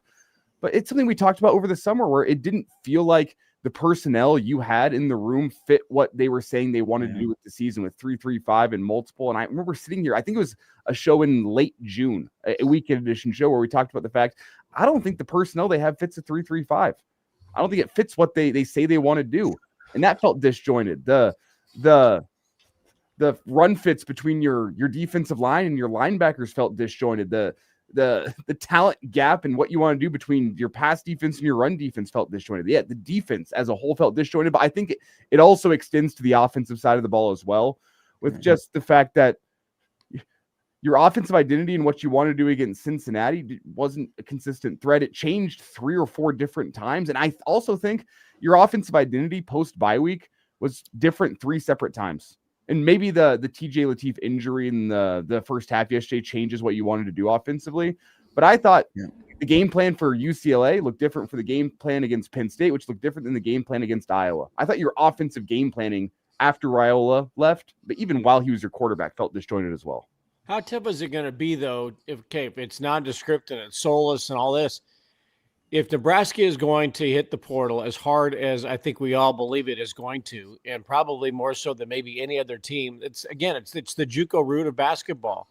So how are you going to find soul, especially defensively, and develop if you're just going to go out and try to get the right mercenaries in the transfer portal? You're not going to go out and let's go get some freshmen and sophomores, and we're going to develop them for 27 and 28 through the transfer portal. If you hit the portal this year, you are looking in to bring a whole bunch, 24 guys in to try and fit what you want to do in a program and fit the identity, which I think we all agree there is no identity right now. There's a brand, but no identity. So if you go hit the portal really, really hard and you go scour the Big Sky for 3 or 4 diamonds in the rough, and you go scour the Atlantic Sun and you try to get a couple from the SEC and the Big Ten, and you have so many new puzzle pieces to fit in with the youngest roster in the Big Ten. I will give Nebraska that. They have the youngest roster in the Big Ten. But if you hit the portal so hard, how do you develop some type of soul when you have so many unique players coming in? And how does John Butler all of a sudden say, okay, these are the 16 new players defensively. We need to do what I want to do defensively. Just make sure you introduce yourselves, and let's try to stop wearing name tags after the third week of the season, okay? They're not going to know each other. They know each other right now, and they won't sign until January. Many of them won't arrive until May, and you're going to develop some type of soul and identity with a bunch of new players. I don't think that's going to happen next year against a tougher schedule. Well, and you saw some weird things happening personnel-wise a little bit. Like you think about somebody who maybe is that soul, is that worker, is that leader. You think of somebody like Marquise Buford. Now, is he going to be an NFL? Is he an infallible player? No, I'm not saying that. But what does that do to a team, too, when he basically can't see the field and freshman Rex Guthrie takes all his snaps and doesn't play that well down the stretch, right? Guthrie might be a dude down the road. He's shown flashes. He took all Buford snaps. He did. And he didn't play that great. I mean, just look at some of his like Pro Football Focus grades and things like Mark, that. Down the stretch. You're being very kind about saying he didn't play well. Well, right. But meanwhile, there's Buford who does everything right. He's the guy that's leading, mat drills in the offseason. I think Nebraska's warts are pretty obvious, and we've really talked about those, but just to be balanced a little bit here, fair and balanced, some progress in some areas. Oh, yeah. Some progress in some areas. And I think special teams, of course, Nebraska yesterday notwithstanding, but Mike Eckler didn't make Barney drop those 2 punts in a row. Yeah. Hey, in a row. Yeah. What did that happen? Yeah. Turnovers, right? Nebraska finishes plus in the turnover margin for the first time since 1902. Yeah. Hey, right? Now I know where you're going here, and you're right. Yeah. They've identified some things in the offseason, and you could say that they fixed them. Turnovers, special teams. Yeah. But those are fixed. But 1 step forward, 2 steps back. But give me next year. Give me next year is Nebraska defensively. When was the last time they forced a turnover? Yeah. Oh, geez. It's been a minute. They finished with 13 turnovers in terms of 7 picks and like 6 fumble recoveries. Nebraska gave it away 10 times. So you finished plus there. That's good. I mean, turnovers aren't a huge bugaboo for Nebraska. No. But it's also not what Rule had talked about what he wants on his defense, right? I want havoc. I want taking chances. I want getting hands on balls, knocking balls loose, getting picks. It ain't that. And don't you guys think it's so the way they play defense, they don't really have a pass rusher. Their linebackers couldn't get off blocks very easy. And the DBs they didn't have the kind of physicality that you need to play at the upper level of the Big Ten. So they didn't really have a defense that was built to be that, where they created havoc consistently week to week, and they were able to force strip sacks, things like that. It's just, the defense held on. They benefited from the schedule, and they kind of held on until they hit the wall at the end of the year. But I think as you look at this defense, and you bring up Guthrie, and everybody's got a shopping list for what they want in the offseason. Interior defensive lineman, pass rusher. They got to get a safety. They got to get a safety that stands in the middle of the field and nobody wants to mess with. Okay, that's the guy that's a quarterback of the defense from the back end, and nobody's coming into his area. And you don't want to go across the middle because X, Y, and Z is going to come across and he's going to give you a headache on Sunday morning. Back to Bill's point about bringing in mercenaries, I actually believe that when they say they have a lot of money, I'm not all of a sudden thinking they're going to go and get the $2 and $3 million guy that is top of the list. They're going to try and hit a home run with a couple of key guys, do some supplement, but looking internally, feed some guys that were worth it this year, but are guys going to make a step because they played this year? You might look back, and this is what I truly believe, and I'm not just trying, hey, Mr. Positive Guy, that you took your lumps in 25 to be better in 26 because you got guys that should not have been playing in the defensive line at that age and that size that got beat up, but they learned, and so you took your lumps in 25 to get a bump in 26. I feel that there are some guys on that defensive line, they look at it that way, whether they be Winery on the outside or Mr. West Fargo on the inside. But it'll be I just want to caution people. I don't think Nebraska will just be spending money willy-nilly. Well, and when they do spend money, I'm going to do this. This is a lesson that I learned this year. And this is where I'm like, I'm going to have an eye roll when I see portal pursuit. I think we got to look at how that particular player plays in games that matter. Okay? When we go inside of their wide receiving stats, do we go, whoa, look at all those catches. The Kentucky quarterbacks were garbage. But then let's peel them back and let's look at Key in big games, because Dane Key was a disappointment, guys. Yesterday, he had a good job blocking.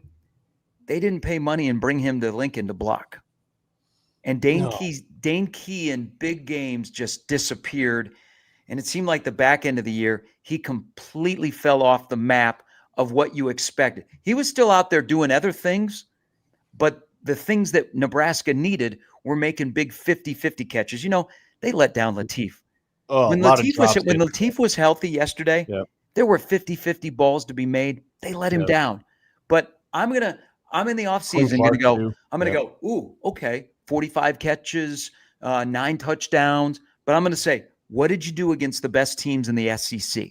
And if you do that with Key in the big games for Kentucky, he had a tendency to disappear. So that's probably how I'm going to look at the offseason when I look at portal guys is, okay, I know that guy. I've seen him play, but let's see how he played in games that matter, because the 26 schedule has a lot of games that matter. Key's an interesting discussion point about that. Why did he regress when it was his position coach who was here? Dakeil Shorts came together. You would think that, Nebraska would absolutely know how to maximize his talents, because they were not a package deal, but Shorts was his guy at Kentucky, where he had 700 plus yards receiving and was a featured guy. How did that regress at Nebraska when they're both here? I don't know if his skill regressed or if he just went from a room where he was the top dog to a room where he had to be a leader and a good blocker because he wasn't the top dog in terms of route running, in terms of athleticism, in terms of a lot of. It's tough for me to say you didn't get your money's worth. You brought him in. I agree with you, Gary. You brought him in here to do a lot more than be a blocker and a leader. But that blocking and the leadership that he showed was commendable. He at least came in, and that was, I think, it's not a very high bar, but best wide receiver room you've had since Stanley and Spielman. And that's a credit to him for the leadership that he brought in, the willingness to block. You saw other guys come along in terms of their blocking throughout the year. And I think part of that is Dane Key and the lead from the front type mentality you had. But you're right, Gary. You brought him in here to do more than just that. Yeah, I think that's why you let Holgorsen cook, because Holgorsen cooked and brought in Shorts, and that wide receiver room, the culture in there is a lot better than it was in the first 2 years. And they got some young talent. Do you guys also think about Key? And I know, Mark, you want to jump in here. he was a guy that we talked about 50-50 balls and deep balls. That was not part of Nebraska's offense at all this year. No, he wasn't a big touchdown guy at Kentucky either, right? He's a possession receiver. But it follows the trend of a lot of Nebraska receivers. They come in, they transfer in, their best years have been elsewhere, not here, right? Billy Kemp, kind of by Noah, just go on and on about a lot of the transfer guys, maybe outside of Torrey. Don't forget about Hunter. I think Hunter was not much yesterday, but they only completed 9 passes, and once Latif pulled his hammy, it was they weren't going to be able to do anything. But Hunter looks promising. He looks promising. Yeah, he had the same year he had with Cal, which was a good year. It was a good year. But Nebraska's not bringing it. Jamal Banks had his. That was not his best year here. Nebraska's not getting a lot. Can we stop with passing? That's just what we got to get it. This is like, can we just go back to run the ball guy? Again. Yeah, we've been trying this for a long time, and it's just not happening. I was just looking up. Roosevelt was wrong to invent the forward pass.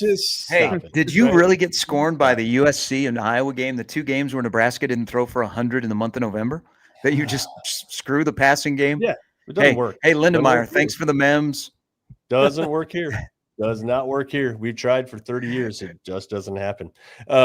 Look at the red zone this year for Nebraska. And this is, I think, where the trench talk comes up. Nebraska dead last in the Big Ten in red zone defense. Allowed touchdowns 77% of the time this year. That's good enough. Like the top red zone teams, that's about where they end up is 75. I thought you were going to say Nebraska was dead last red zone offense. Well, that too. There's your consistency. Now, not dead last, but in terms of percentages, Nebraska got touchdowns on only 54% of their red zone trips. If you want to hold serve in that department, that needs to be closer to 70. If you want to be elite, you're closer to 80.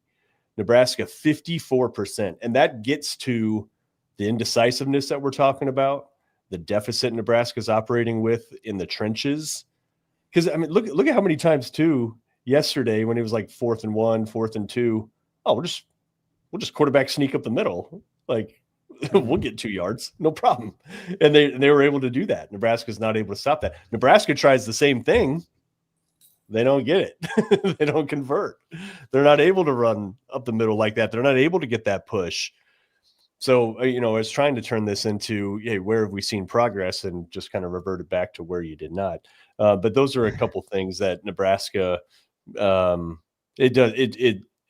gets down to trench warfare, though. It's when the field's condensed and there are more bodies and less real estate.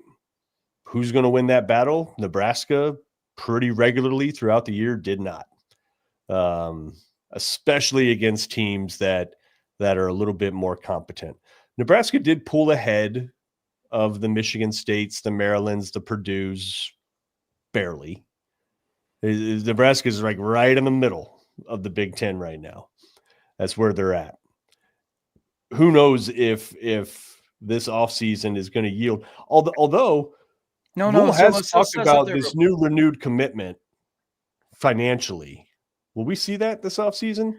So let me go back to something you just said. And I think before we talk about that point, that last point you made, I wasn't one that said the year 3 rule, because Nebraska is a different beast from Temple and Baylor. Is my thing this year, and I was a 9-3 guy, and I was trending pretty good when we hit November. Oh yeah, I got her find it. Pull it up. I'll find it. Yeah. Well, we always remember this. Remember the off season? God, I love the off season. We were all like, "Hey, screw Vegas, 7.5. Give me the over." Well, Vegas look what happened. Always knows something. Yeah, Nebraska has failed to hit that now for a long, long time. Is my thing this year was, as Nebraska continues to cultivate the talent and they fix the roster, and they deal with some guys that are going to be playing for the first time is, can they close the gap from where Nebraska was at the end of last year to where the top of the Big Ten is? I don't think they did. They didn't close the gap from where Nebraska was at the end of last year, which was they were in the middle. They weren't in the upper tier of the middle, but they were in that middle tier. But they needed this year to close that gap. So then in year 4, you could take the next step. And I don't think they closed that gap. I think they kind of stayed where they were at the end of last year. Well, I said preseason, offseason, that this season was about changing narratives around Nebraska, changing the mentality around college football. Nebraska, hey, they're the butt of the jokes. They're losers. They're going to stay losers. To change the narrative, it wasn't college football playoff, but it was in November, play some relevant games and have people say, this Nebraska team, maybe they're not going to be down on their luck for forever. Nothing changed this year. The national narrative around Nebraska did not change this year. Your place in the Big Ten did not change this year. It's hard for me to call this season a step forward, despite the fact you got one more win. It wasn't a step forward. Regression, no, but there feels like, in my eyes, little hope that you are going to change the narratives around Nebraska. Now we'll see what an offseason looks like with coaching changes and what portal season looks like. And hey, I'm sure we'll all be drinking the Kool-Aid come July and August, but this did not feel like a step forward. This felt like steady from last year. It's the same story in my eyes. Well, the fortunate thing for Nebraska is that they got that bowl game wrapped up before November.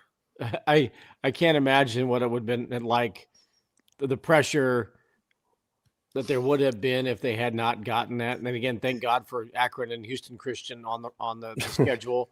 I don't remember what game it was that I said fool's gold, because I thought after Cincinnati, Nebraska played really well and showed some great signs of progress in that opening game. And then you had the 2 sparring matches. Maybe it was the Michigan game. That was fool's gold that it was that close, because that was week 4. They exposed everything that Nebraska was going to have problems with the rest of the season. We talked about not going to be able to stop the run, and they did not. And that was problematic. Somebody asked me in the chat about strength and conditioning. One play stands out to me as indicative of maybe the whole season strength and conditioning. Emma Johnson goes for 69 yards and 11 inches in the first quarter. Nebraska gets the ball an inch away from the goal line, and it takes a review to see if he got into the end zone or not. From 6 inches out. That's and I thought the offensive line played pretty well yesterday. But barely being able to make 6 inches to score a touchdown after you had them reeling it, that tells me something right there. How is it you cannot move the ball 6 inches without an official's review? And it took an extra push by Pritchett to get him into the end zone.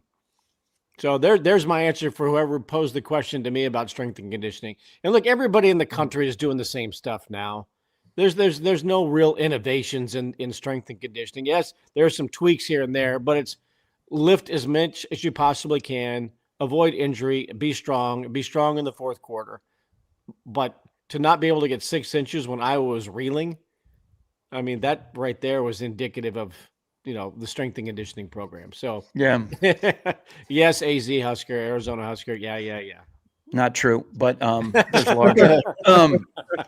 There's no more excuses. Like, I don't think Rule is Mr. Excuse Maker, but there's really nothing that holds Nebraska back. All right, they have a lot of things at their fingertips. It just comes down to people have to do their job when it's go time, whether they have a headset on or a helmet. You got to make a play, okay? Got to make the right call. It has nothing.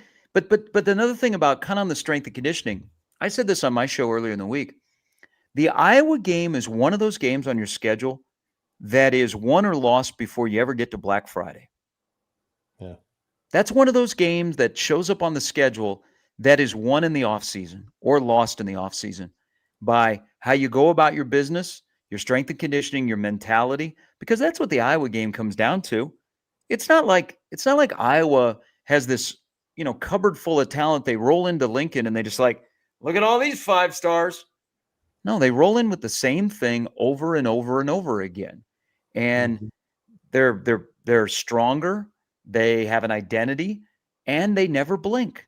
They don't blink when things look like they're going south. When they've got Deacon Hill, at quarterback playing in Lincoln, Nebraska 2 years ago. I mean, they just don't blink. Those are the games that are won before you ever get to Black Friday. Now, some games, there's probably half the games on your schedule in this conference are won when you get on Saturday.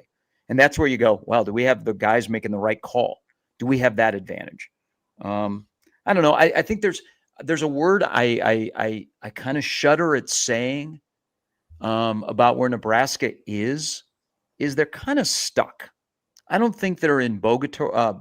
We always used to say with Bo, you were in purgatory. I think Nebraska's kind of stuck, and I'm starting to drift this way. I think it's okay to be that the Matt Rule ceiling is 8-4. What do you mean by that? Why do you think it's okay? I just think that's the reality. I think Nebraska's reality. I think that's the reality, that the ceiling is 8 wins, and you're going to have that special year once in a while where you're going to win more than 8. And because you're in the Big Ten, you got a chance to play in the playoff. But I think the ceiling is probably 8-4. And once in a while, you're going to break the ceiling. But could you live with 8-4? Could you live with a stretch of 10 straight years where you win at least 8 football games? You know who's done that? In the last 10 full seasons, do you know how many programs have won at least 8 games? That list is pretty small. One of those teams played at Nebraska yesterday. Yeah. I mean, it's wild that it's 20. There's a lot of the Kirk Ferentz wins in Memorial Stadium compared to Riley, Frost, and Rule, which is crazy to think that Frost won 6 Big Ten games at Memorial Stadium. 22 straight years, Nebraska's lost 4 or more, and they haven't had a winning record in the conference, above 500 record, I should say, since 2016. Kirk Ferentz has more Big Ten wins at Memorial Stadium than Mike Riley, Scott Frost, and Matt Rule. Yeah. So Kirk Ferentz has won 7 games in Memorial Stadium. That trio has won. They've all got at least 6.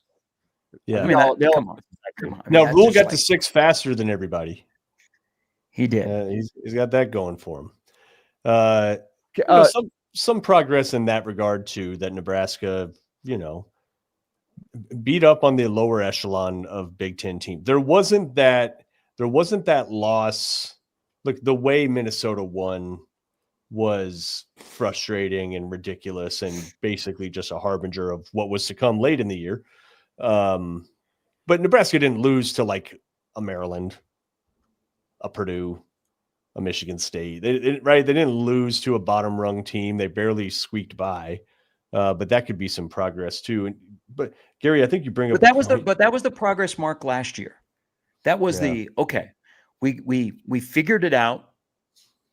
Year 1 in the Big Ten. Now year 2, those teams that are perceived to be below you, take care of business. They did. Yeah. All right. Now another year. Beat the teams that are above you. Okay. Wrestle some jimmies a little bit. All right. Because the other thing of the last 2 games just opens up the whole vault is your best wins in 3 years. Northwestern this year, Colorado last year, Cincinnati this year. That's it. And we look at the guy in Madison and go, whoa, man, look at Wisconsin. Fickle's got 2 top 25 wins. Yeah. In the last month.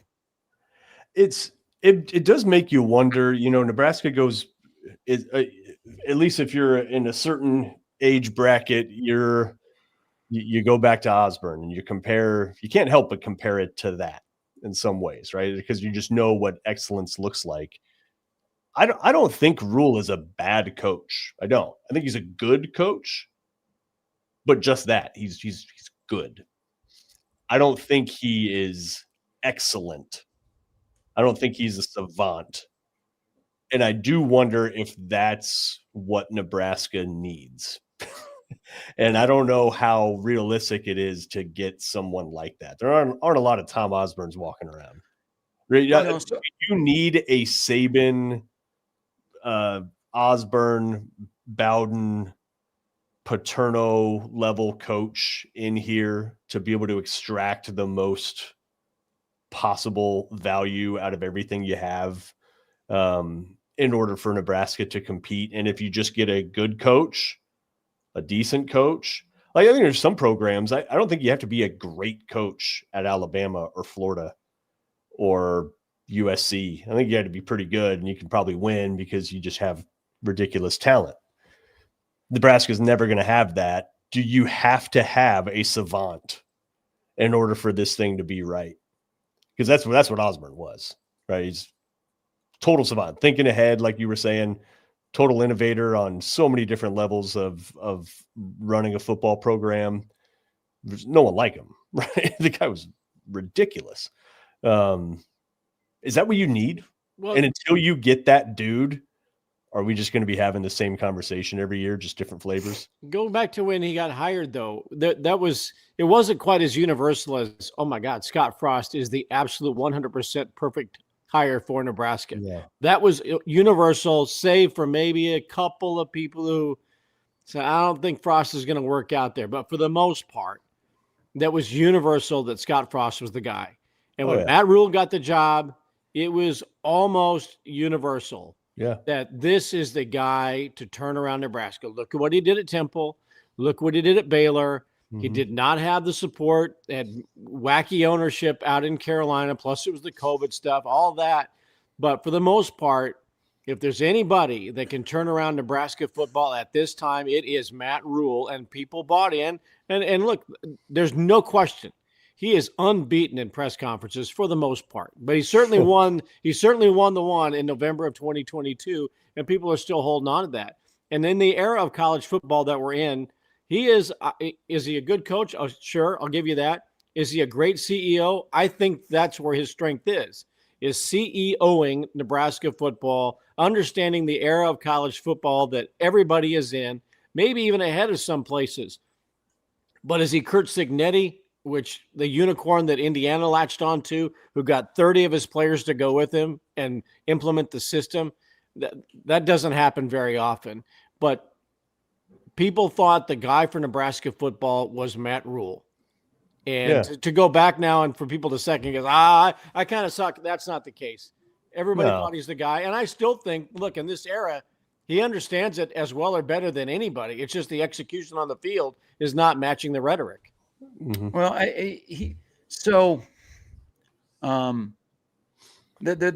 there's a couple of quick things here. One, he came along at the right time for Nebraska football because Nebraska football needed a front man who was an adult.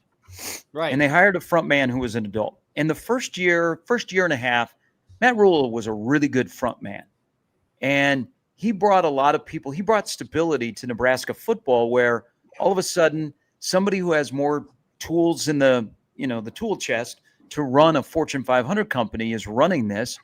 And it kind of calmed Nebraska football down. You're like, man, I like that guy because he likes us. I think there's probably still a little bit too much front man. Nebraska football doesn't need a front man anymore. They need a football coach. But let's go at it this way, guys, because we first started about an hour ago. We talked about being in the solutions business. Matt Rule isn't going anywhere.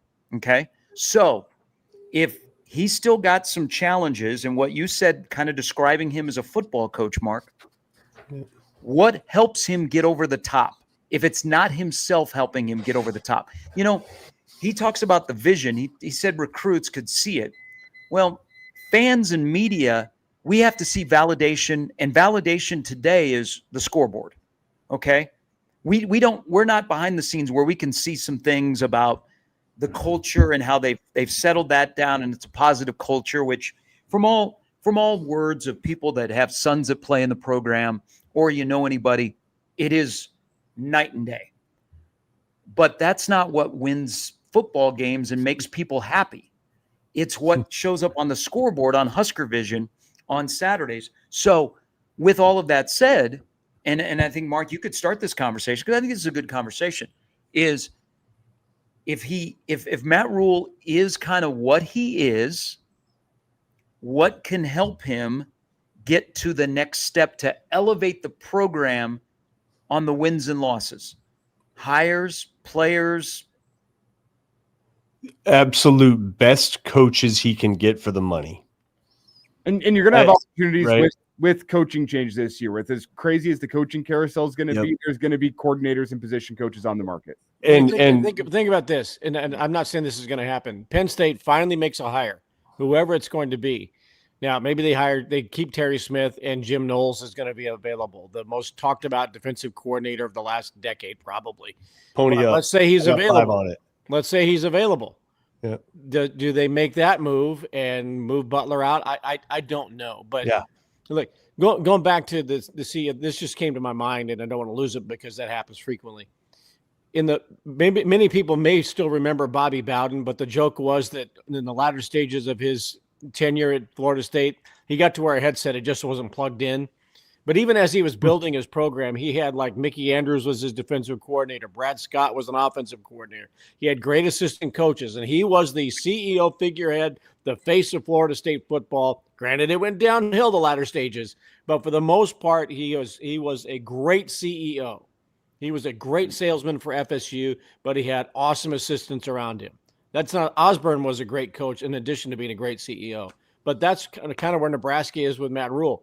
Great guy to be the face, great guy at the press conference, but who are the guys you're putting in charge of actually game planning on Saturdays?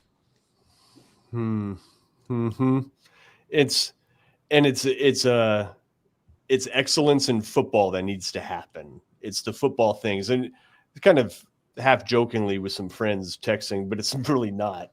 It's really not a joke. It's like Nebraska's better at facilities and light shows, and Nebraska's at a 5-star, and Nebraska's also better at nutrition or something. Right? Iowa is better at blocking, tackling. I'm done. Right? They're better at blocking and tackling.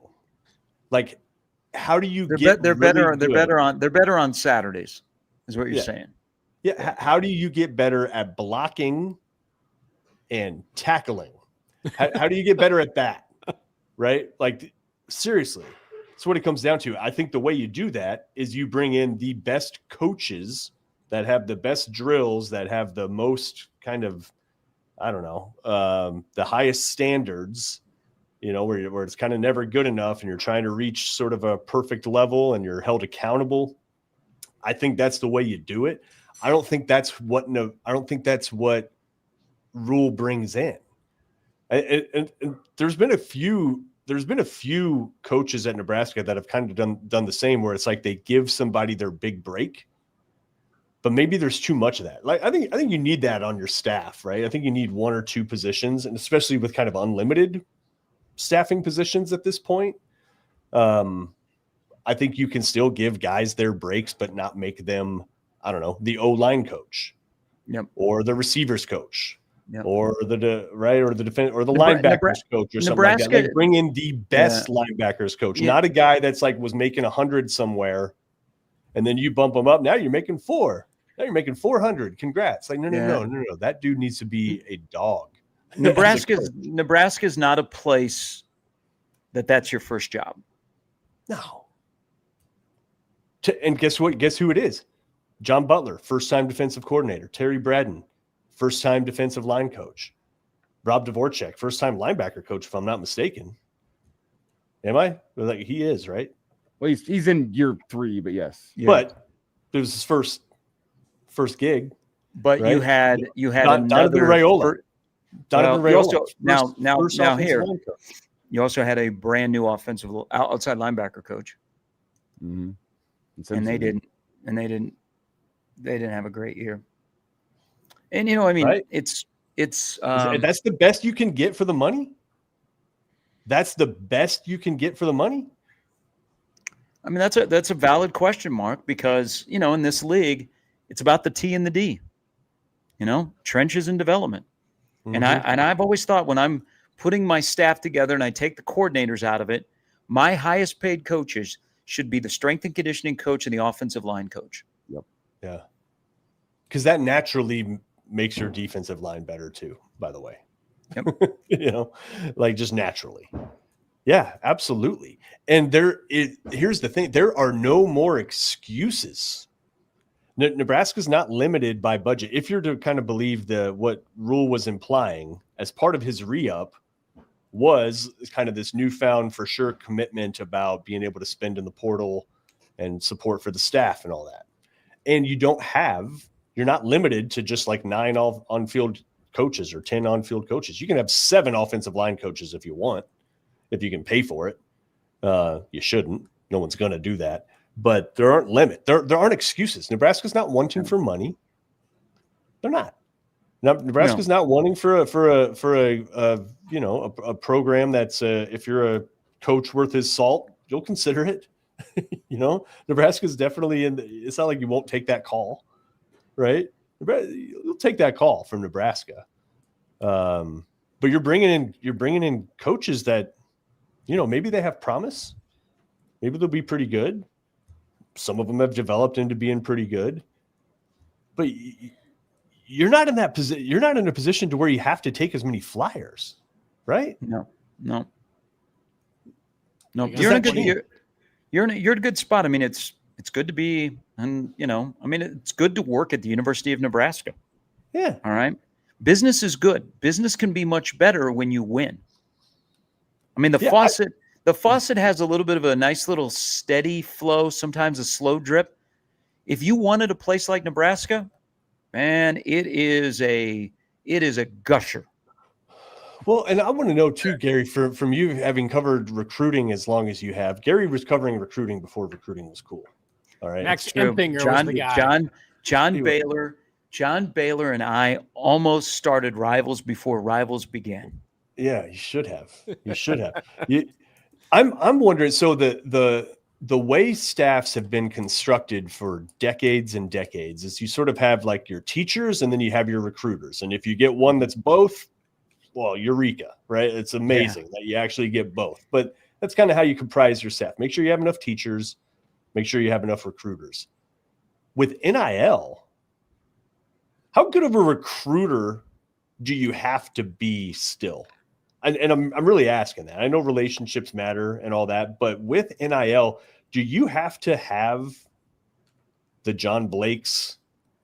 Do you have to have guys that are just these killer recruiters, or has NIL leveled that out to where it's like, actually, no, you can just buy the players now and you need teachers? Has it changed? I still think high school recruiting is important.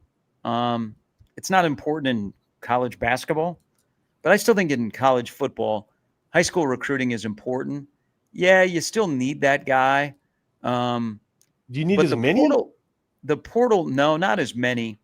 But you need people with connections, whether they're connected to 17-year-olds or 22-year-olds. For sure. That's what you really need these days. And you can load those dudes up.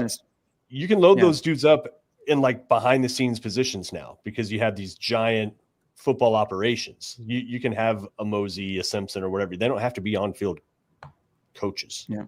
Right. You also have to be comfortable. How many coaches has he hired that he's hired solely for their recruiting ability and their roots in an area like Simpson and Florida? Raiola. And Raiola with cultural ties. How many aren't staffed because they are great?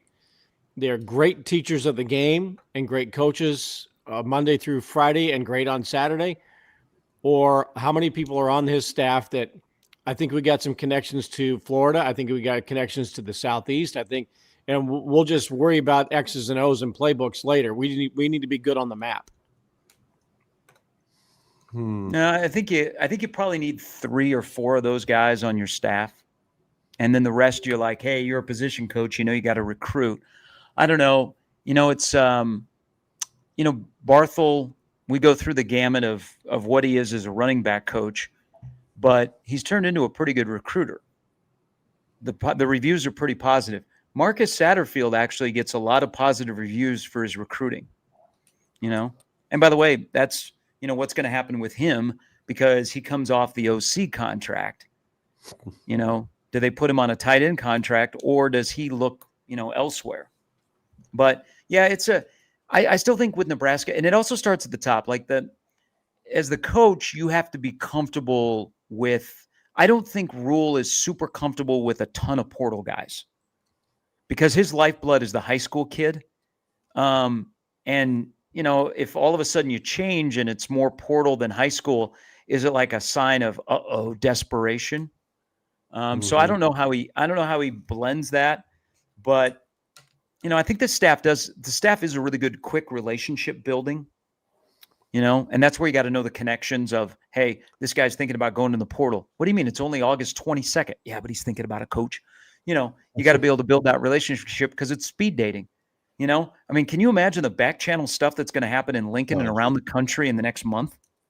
Yeah. Because when it opens up January 2nd, here we go. There'll be guys that'll play December 31st in Vegas that probably won't be on Nebraska's roster a couple of days later. So, it's like you gotta finish up the high school recruiting, then you got the portal recruiting. It's I don't know that they get paid a lot of money to do that, and some do it well, some do it really well, both. But I think it starts at the top, what you're comfortable with in comprising a roster. But man, you got to find some D guys. You got to find some guys that their lifeblood has been development. You can bring in Gary Sharp at 220 pounds out of Urbandale, Iowa, who was a backup pulling guard on the Central Iowa Metro Conference All-Star team, and say, by the time that time Boyd leaves here, he's going to be 300 pounds and he is going to look like a Coke machine, but he is going to run like he is Usain Bolt. And you say, hey, I'll go shop for the groceries because you're a good chef and you don't need to know what those groceries in particular are, but I'm going to drop them on your table and you're going to be, I can make you a 5-course meal. It's like Chopped. Yeah. Yeah. Yeah. And I think on that age-old question of is it coaching or is it players? I firmly believe Nebraska has brought in enough good raw material to perform better than they have been. Yes. Right. I agree. And there's no better example of that than the team that came in and whooped your ass yesterday. It's right. Raw material wise, a lot of people wanted Corcoran, a lot of people wanted Pritchett, a lot of people wanted, just go on and on. A lot of people wanted Raiola, a lot of people wanted Hunter. Nebraska's bringing in enough. Could you do better there? Sure. Yes. That'd be awesome if Deion Sanders committed to Nebraska, or his equivalent. God, can you imagine him playing for T.O.? Holy cow. Oh, God, that's another thing, too. The other thing Nebraska has to stop doing is making it harder on themselves than it needs to be. I was watching when it was Ravens, Bengals, and you got Lamar Jackson versus Burrow. And I'm like, both of those dudes were supposed to be at Nebraska. Yeah. Both of them. Well, let's two Heisman guys, two Heisman guys that are starting in the NFL. I know we're up against it. But I want to, something you said, Mark, that I think is a good way to kind of wrap this up is, and I say, well, sometimes guys got to make a play. Sierra Wright yesterday is a prime example. Boy, he took yesterday hard. But there's a play where he comes on a blitz. Okay, it looked like a good play call at the time. Yeah. He didn't make a play. He missed. And it turned into a Gronowski 50 came out the back. Yeah, came out the back door. Mm-hmm. That's guys kind of got to make a play. So then we have to diagnose that is why in that key situation with a guy that has been one of your better players, why didn't he make a play? Was he misaligned at the beginning? Was he not taught the right fit? What happened? Was the technique off? I mean, it just, I don't know. You're right, Mark, about it's sometimes we make things way too difficult, that it's just simple about blocking and tackling and making a play when you have to make a play and making a call when you got to make a call. And Nebraska can't string together consistency where we have 105 plus men dictate our mood every Sunday in this state. You know what's for the good or the bad? I think more and more Husker fans out there, the losses are darts in a tank to them now. I think folks are getting emotionally dead to the loss. Oh, yeah. Which is why it's good that yesterday was the last game of the season, as opposed to if Nebraska had a home game next week. It might look like it did at the end of the game yesterday, about looking like the Class A state championship game in Memorial Stadium. Yeah, everybody bailed third quarter because you're sitting there in the cold. And it was cold. You're like, man, I'm putting in more effort to sit here in the cold and watch than y'all are putting out on the field. I'm out. Everybody was just out. Like, no, not worth it. Well, I'll never, ever question the dedication of the fans that follow Nebraska football. It's unbelievable. And they'll sell it out next August or September. Yeah. Well, next year's there's hope. You know, that's kind of what we sell in the media is hope. The program sells hope. They're not selling results. Results that matter, that make you go, man, the elevation, here we go. But it's about selling hope. At some point, we've seen this with numerous coaches that have come through here. People stop buying your hope. And when you don't got hope, you got nothing. You're homeless. That seems like a fitting way to wind things down. We've gone 2 hours here on a Saturday morning. Problems and solutions. We got another probably hour and a half coming away on a Sunday morning, the Sunday live edition of the Average Joe Sports Show, 10:30 a.m. on a Sunday. So we have plenty more reaction, plenty more look aheads to the future. But that's coming away tomorrow. So Gary Sharp with us here. Check out Gary and Matt weekdays 6 to 10, 1620 The Zone. Mark Kraynak, Bill Doleman, Elijah Herbel. Thank you, gentlemen. Thank everyone. How many inches you got there, Elijah? What? How many inches you got? Snow in Lincoln. Snow, yes. Snow. Oh, why do you got to think that way? What kind of how did you celebrate Black Friday? Just the way you put it. You left that open to That's what she said. I don't know. Whenever I left my house this morning, I think we were sitting somewhere above 2, maybe 3. I couldn't tell you for sure. I'll have to hop back outside. It was still snowing. Well, compared to the prediction, there's shrinkage, so it's probably just 2-3 inches is all. Yeah. I got a great measuring stick. Mark, we're in the Big O where it's a little bit bigger up here. Big O in inches. Godspeed. Thank you everyone for hanging out. Plenty of you in the stream chat today. Hope you got something out of the show. We'll talk to you again tomorrow at 10:30. That's when we'll talk to you again. Godspeed, fellas.